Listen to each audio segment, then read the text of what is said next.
দিগ্বিজয় সকলো একদম হলনে সম্পূৰ্ণ আমাৰ মিত্ৰতাসকললৈ খবৰ দিয়া হলনে? হয় মহাৰাজ, সকলো একদম সম্পূৰ্ণ মিত্ৰতাসকলক বিশেষকৈ গান্ধাৰতা দিগ্বিজয়ৰ বাবে নিমন্ত্ৰণ জনোৱা হ'ল। তেখেতলোকে এইমাত্ৰ আহি হ'ল। মহাৰাজ যোৱা যোৱা গান্ধাৰতাক আগবঢ়াই আনো। লগতে মাউসসহ বস্তুটো লগত লৈ আনিবা। ভাল দাদা।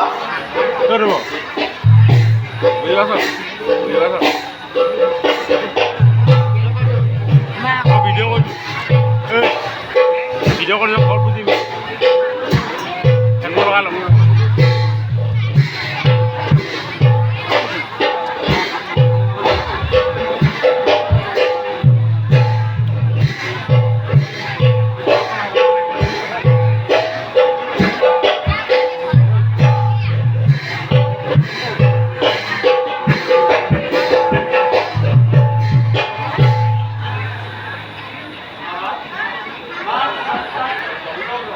আমাৰো বলিপাত কৰিব গ্ৰহণ। প্ৰণাম মহাৰাজ। দিগ্বিজয়ৰ বাবে সদয় নামৰ সৰ্বসলক্ষণে আজি আপোনাৰ চৰণত অৰ্পণ কৰিম। মহাৰাজ মই আহিলোঁ। ভাল ন?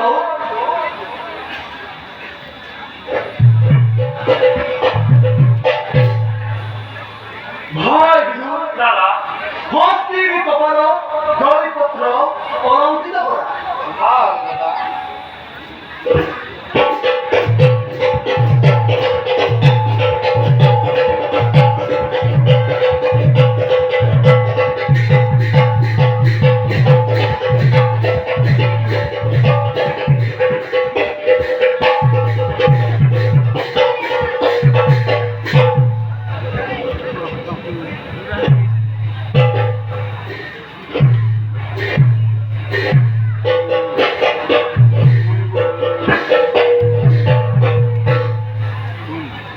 আমাৰ বলিপাত গ্ৰহণ কৰক। প্ৰণাম মূৰৰ দীৰ্ঘায়ু ভৱ। সকলো কাম হলনে সম্পূৰ্ণ? বিদুৰ পহাচোন বিজয় পত্ৰত কি লিখিলা? ভাল পিতা।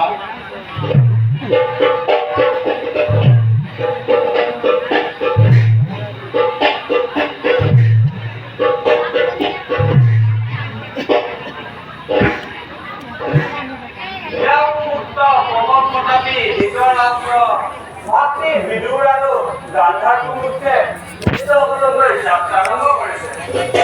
যি ৰজাই কোনো বাধা প্ৰদান নকৰাকৈ ৰজাক সভাখন জনাব, সেই সকলোকে বাচিতা স্থাপন কৰিব। যদি কোনোবাই বাধা প্ৰদান কৰে তেন্তে তেওঁ নিজ শক্তি মতে নিজৰ ৰাষ্ট্ৰৰ লগত যুদ্ধ লাগিব। এতিয়া যাত্ৰা আৰম্ভ কৰা। সকলোৱে জয়ধ্বনি কৰা। জয় মৎস্যাগ্ৰাতৰ জয়, জয় মৎস্যাগ্ৰাতৰ জয়, জয় মৎস্যাগ্ৰাতৰ জয়, জয়, জয়। অখিলত কৰা পৃথিৱীৰে দিগ্বিজয় যে সফল হয়।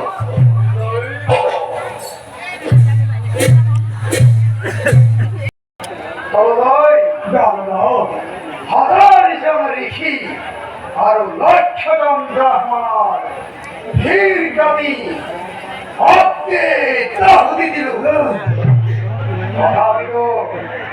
তথাপিতো নাৰায়ণে মোক বৰ প্ৰদান কৰিবলৈ আৰু এইবাৰ দেৱতাসকলক বলি দিয়াৰ ব্যৱস্থা কৰা হয়। তাৰ পৰা একো লাভ নহ'ল।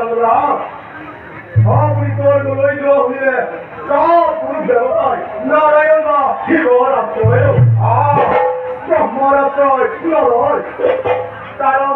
কাৰণ ব্ৰহ্মা অশ্ৰয় তাকে এটা কাম নকৰে কথা। এই কাম কৰা কোনে কোনে মহাদেৱক ধৰি আনি বলি দি যজ্ঞ সম্পূৰ্ণ নকৰে কথা। বিকলৰ কৰিলে কৰিলে তোৰ সন্তুষ্ট নহয় মানে উত্তম অতি উত্তম পৰামৰ্শ যায় হয়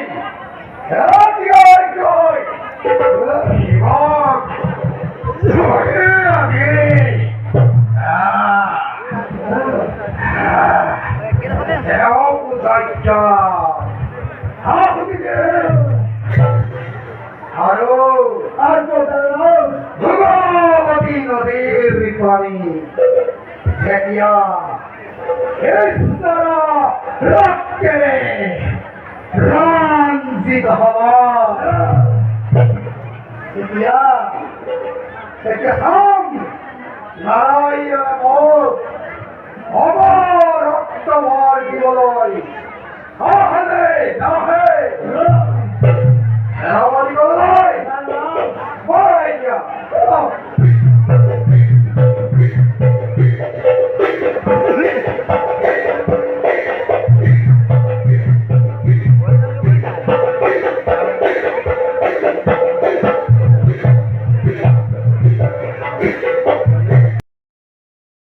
তুমি কান্দিছা কিয়?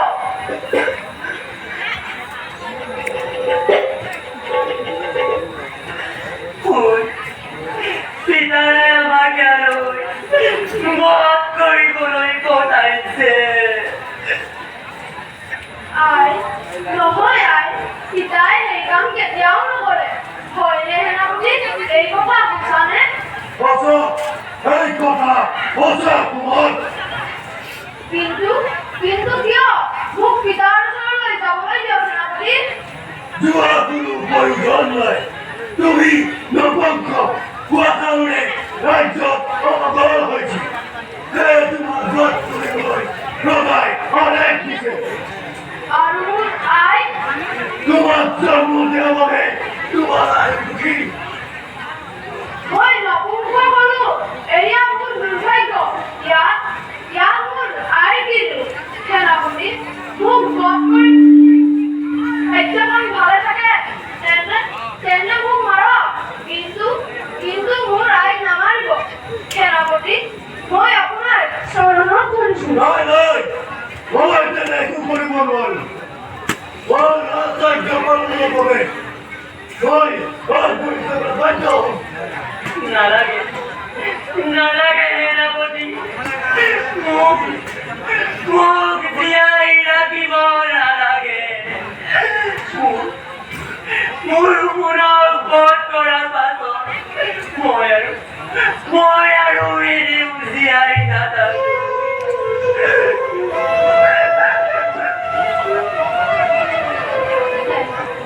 তেনে মই এবাৰ পিতাক চাই আহো মই যেন পিতাক জীৱনত আৰু কাহানিও নাপাওঁ। নালাগে নালাগে মোৰ যি ৰজাই ৰাজ্যৰ কাৰণে অকাৰণত নিজৰ ভাইচা পুত্ৰ হত্যা কৰিব পাৰে এই ৰজা পিতৃ বুলি নকবি ভুল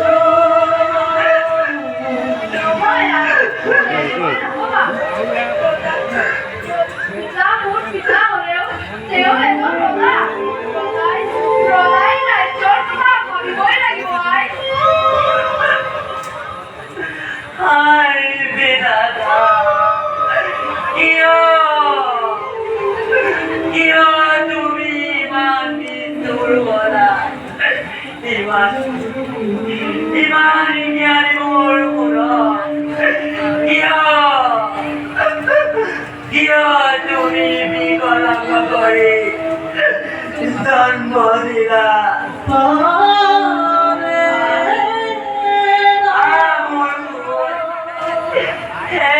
বাৰৰ বাবে দুখ বুকুত আৱদিল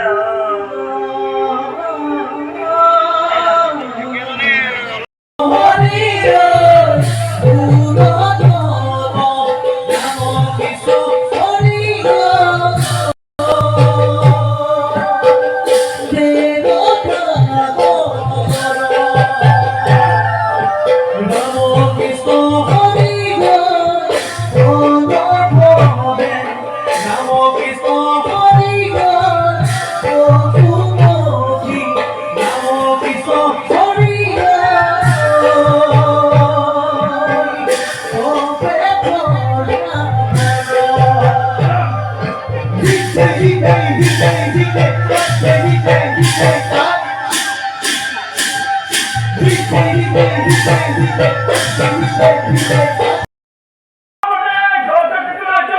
অবৰোধ কৰা হবে মই মই সেই ৰাজ্যৰ আৰেক চাই আপোনালোকক সকলো জনাম উপযুক্ত কথা বিজয়ী শক্তিলৈ আগবাঢ়ি যাম যদি বাধা দিয়ে তাৰ উচিত প্ৰত্যুত্তৰ দিম মোৰ সহায়ৰ বাবে বৰ্তমান মই পাছতেই আহিম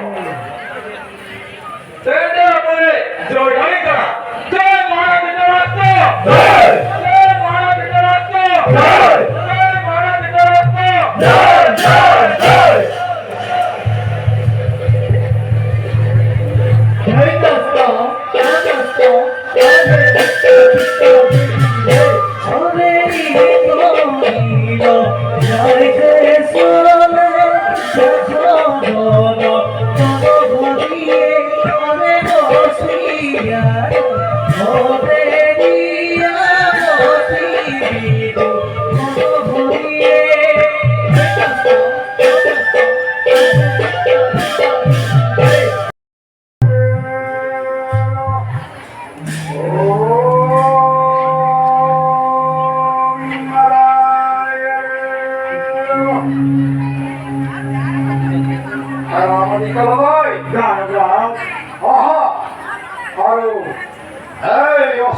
আৰু মোৰ গাৰ পৰা এটুকুৰা নমক যাবি মোৰ হাতত দিয়া নহয় দামোদৰ এই একে দিয়া হ'ব নোৱাৰে দামোদৰ আৰু